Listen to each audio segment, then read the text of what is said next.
There's the flying high five.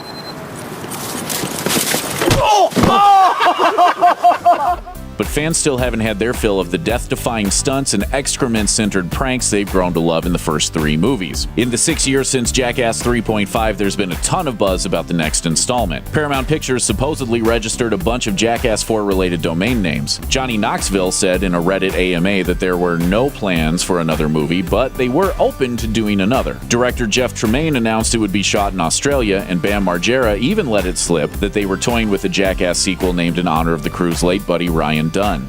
We just started talking about it. We want to call it We're Not Done Yet, like D-U-N-N. Yeah. Like, sorry, what do you Yeah. So why hasn't another sequel happened yet? Is there a worldwide shortage of tasers and poo cannons that we're unaware of? Not quite.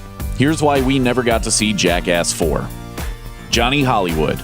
Though the show and movies were definitely a collaborative effort, Johnny Knoxville has always been the point man for the Wild Jackass crew. As the de facto host of the show, Knoxville brought a certain star quality that helped transform what were essentially underground skate videos into a multi-million-dollar TV and film concept. Hi, I'm Johnny Knoxville. Welcome to Jackass. Between the first 2 Jackass movies, Knoxville made the jump to actual films with starring roles in The Ringer and the Dukes of Hazzard reboot. And yes, he still returned for Jackass 3D, but he's also talked about the desire to make films with a narrative. In 2017, Knoxville completed such a film, which he described a complex as not Jackass, but all the stunts are done in the vein of, adding, "It's a scripted film with me doing the stunts."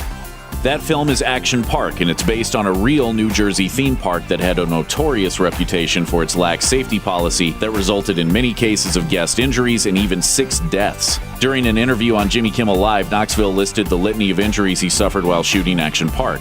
2 concussions, a broken hand, sprained knee, torn MCL. I got stitches on this side. But that wasn't even the worst of it. But I get home from the emergency room for my second concussion, and I blow my nose. And when I blow my nose, my left eye pops out of its socket. So while Knoxville clearly still has the itch to perform crazy stunt work, it also seems like he wants to tell a story, too. Star schedules. With Knoxville's career more or less taking off, the rest of the guys have had to turn to other venues to keep the paychecks coming in. Steve-O is busy nurturing a fledgling stand-up comedy act, while Chris Pontius, Wee Man, Preston Lacey, and Dave England have basically taken the Jackass concept and applied it to a live show. In 2016, they went to Australia with their Filthy Seppo tour, an on-stage mix of stunts and comedy routines. But for the most part, they seem to be just biding their time until the next Jackass reunion brings them all back together.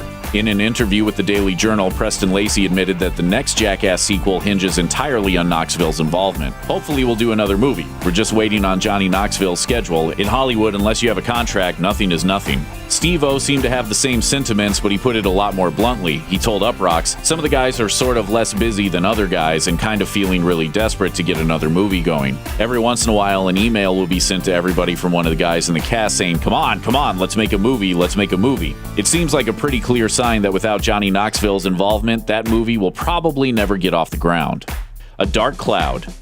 Ryan Dunn's tragic loss in a drunk driving accident came right on the heels of the release of Jackass 3.5 and had a devastating effect on the Jackass crew. Dunn and his passenger Zachary Hartwell fatally crashed when Dunn lost control of his Porsche, which he was reportedly driving between 132 and 140 miles per hour. His blood alcohol content was 0.196 at the time of the crash. Both director Jeff Tremaine and Johnny Knoxville pinned touching tributes to their fallen friend on Knoxville's blog. In Tremaine's entry, he writes, "He was such a huge part of our family, and it is forever changed without him." Dunn was also Bam Margera's best friend, and Margera later admitted that he'd spiraled out of control after Dunn's death. During an episode of Family Therapy, Margera said since Dunn got in that crash, everything changed dramatically, and instead of drinking for fun with your friends, it turned into drinking to forget. While a sequel is still possible, the loss of a beloved friend and castmate certainly cast a dark cloud over any future Jackass project.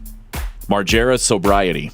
After Dunn's fatal accident, Bam Margera's drinking spiraled out of control, leading Steve-O to express his doubts over whether Margera could even get himself together for a sequel. In a 2016 Reddit AMA, he said, "If Bam can stay sober and healthy, I suppose it's possible, but I think it's unlikely." Meanwhile, it seems like Margera is ready to throw himself back into some kind of chaotic, prank-filled atmosphere. In an interview with the Gorilla Flicks blog, Margera opened up about getting healthy, refocusing on skating during a lengthy European hiatus, and possibly getting another installment of Jackass going. He's even got a concept ready to go, which he's tentatively calling Jackass Hotel, which would trick the entire cast into thinking they're checking into a hotel to start shooting the movie, only the hotel is already rigged with cameras and pranks. He explained the concept saying, before they know it, we just film the movie without anyone's knowledge. We f with everybody, every room is rigged, everybody's there to prank everybody, prank after prank after prank. But aside from the fact that he basically ruined the possibility of that concept by talking about it, Margera doesn't even seem that committed to the Jackass brand anymore. He closed the interview saying, "Dear Tremaine, let's figure out something to film again, whether it's a Jackass or a something else. I like this new Viceland channel and I have a couple ideas, so I'm ready to film again. I've spent a lot of time sitting at bars and drinking, but I'm over that now. I've had enough."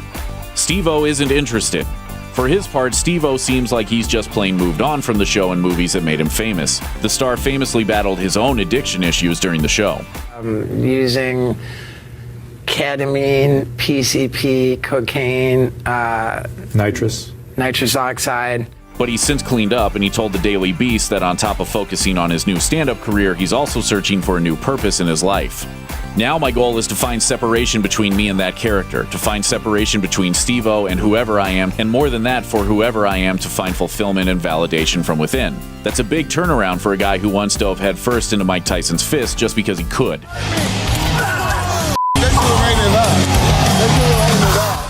But fans don't have to worry too much about the possibility of a Steve-O-less Jackass 4, since he also told Vice, "I almost don't want there to be another Jackass movie because I've worked hard to build my own momentum, and for me to have a little bit of traction, and to be able to be getting away with having a career beyond Jackass, I want to keep that going. But I would never turn down anything Jackass related." Aging out.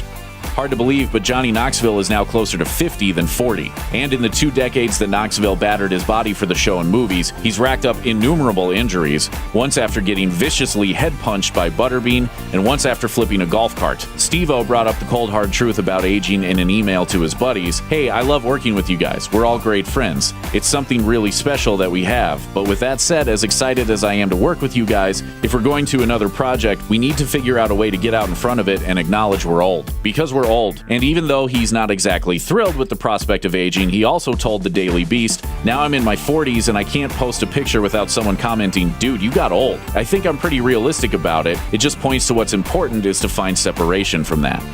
Director projects.